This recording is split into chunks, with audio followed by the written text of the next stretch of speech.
Paul, Felipe. it's an honor to have you here in Instituto Caldeira.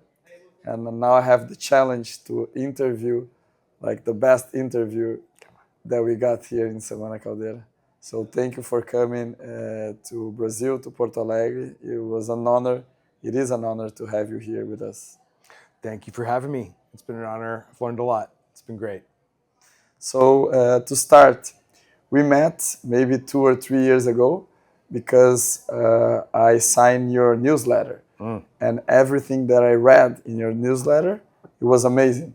So I would wait like the next week to read the newsletter, and then I would read this. I would say, this guy is writing for me. It was almost a tailor-made thing. So one day I sent you an email and I told you that, and then we connected, and then we met in United States twice, and we got closer, and we started like a friendship. For me, it's an honor because for me you are a person that understands what I'm doing here in Brazil, but in the United States. So I wanted to start asking you about like how is the ecosystem today in the United States in education and workforce development. Well, thanks for that. And it's exciting to me that the coverage we produce reached you here. It's seriously, very exciting. Yeah, so in the United States, we don't do a very good job generally of connecting high school with college and college with the workforce.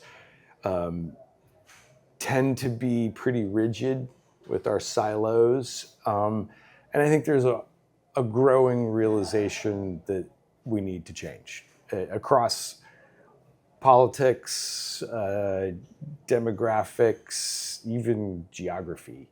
It's actually one of the things that we agree the most on in the United States, which is one of the reasons I like writing about it, because we don't agree on a lot of things in the United States right now.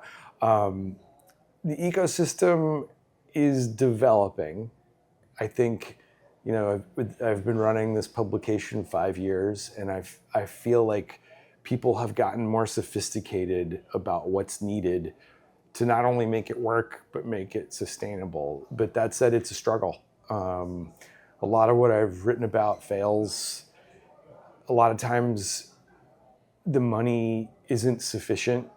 And I think the bottom line is it's really hard work, and particularly helping lower income people access opportunity. I mean, you're attacking a lot of society's problems, almost all of them. But I am hopeful that I think we realize as a country that it's a top priority. So I think no matter what happens in the United States, there will be smart people working on this. And who are the main players in this field of workforce development, and how do you see how do they engage, if they engage or if they don't engage, like the government, nonprofits, companies, big techs? How you see like the ecosystem today in the United States? Yeah, great question. I came to this as an education journalist. That was my specialty, and specifically college and community colleges, which, do you call them that here? It's different. Yeah, it's different. I'm sure it's different. So this is the 2-year degree, or even the 1-year certificate or the shorter certificate. These are 45% of American undergraduate college students. There's 1,200 or so. They're everywhere, and very low cost. And these are the working class college.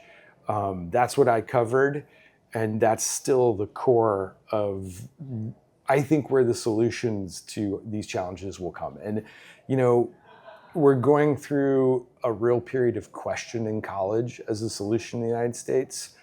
And for a while, even 3-4 years ago, there were folks on the business, philanthropic, and government side who I think were more optimistic that we could do the sort of opportunity for young people, the training, without community colleges than they are now. I think one of the things that's becoming more and more clear, you mentioned the big tech companies, they realize that the community colleges are everywhere, and that's where the students are. Like Caldera, you've got to have a place where the students feel welcome, where they want to be, where they can access opportunities. So I think that's the core of it. And I think of Caldera as an innovation hub. Would that be the right phrase for it? A lot of smart people in the community college space are starting to call them community hubs, where you don't just have meetings with business leaders every 6 months, or where it's something that they're there. That's the goal, to actually bring business and philanthropy and government support in to help to be a partner. One of my favorite phrases, to have business view it as themselves as the co-producers of talent.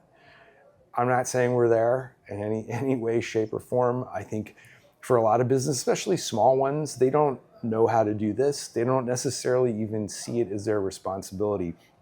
But very briefly, there's Maine as a state in the northeast corner. It's aging. It doesn't have enough people.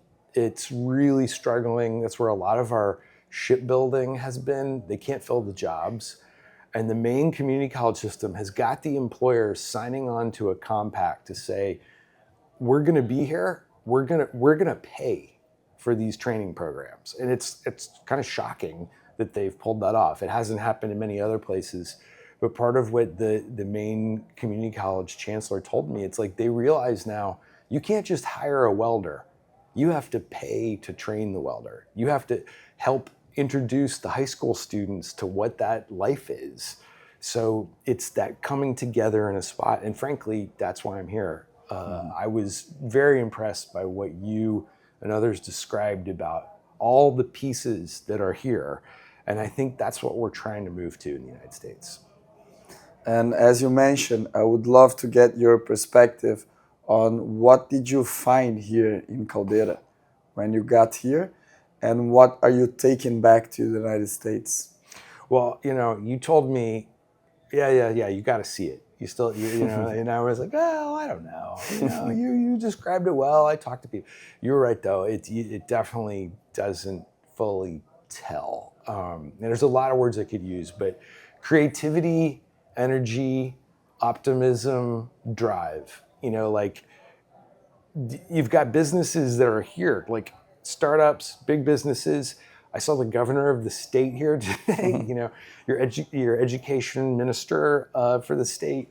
So you've got government, school representatives, universities. I met somebody who is running an AI institute that is connected with Oxford and just doing unbelievable work. And I know Semana Caldera is a special coming together, but people are here, and I talk to a lot of people here. This is part of the fabric of the community. And to me, we've talked about this, but the students, they're active participants. You can feel it. I don't speak the language. I wish I did, but you can feel by their body language that this is their place, that they feel like they're an active part, not just in learning, but working and looking toward a career. And then honestly, the big corporate support, the interview I did with Paulo from Gerdau, just unbelievable commitment to this, in a holistic way, to introducing people to opportunity, to supporting the opportunity. And it's not rare. Same thing with Salesforce and some of the other big companies back in my home that realize that this is the place. Well, the best way I describe it, honestly, was the way Anna from New York City said. She's like, it's a place where you've brought the world together. And that's the thing. I felt not out of place. I believe you that what I write about is relevant to what you do, but I felt more like, oh yeah, this energy feels like what I'm trying to find. And I told colleagues back in the United States, you guys should come down. This is like South by Southwest when it was still really, really cool. Mm-hmm. I shouldn't have said that. But you know what I mean. It was building. Starting yeah. something. one thing that you think you're taking back with you to the United States that you learned or that you had here or you lived here in Porto Alegre, in Brazil, in Caldeira? I mean, the biggest thing would have to be the creative optimism and, again, the drive. Like, I was shocked. I mean, I saw behind you on Zoom in April 2024 the scope of the flooding. I read about it in the news. Where that watermark was, that you all are here today, is honestly shocking. Like, I'm not just trying to be nice. That is shocking. And, in the United States, there's a movement called the abundance movement that's about, like, we have to figure out how to make things again. Like, things take forever in the United States. We're stalled on a lot of work, and it just can't wait anymore. Like, in a lot of states in the United States, 56% of the population is in the workforce. That is not working, and Republicans and Democrats agree on that. I think urgency, that's what, like, we can do this.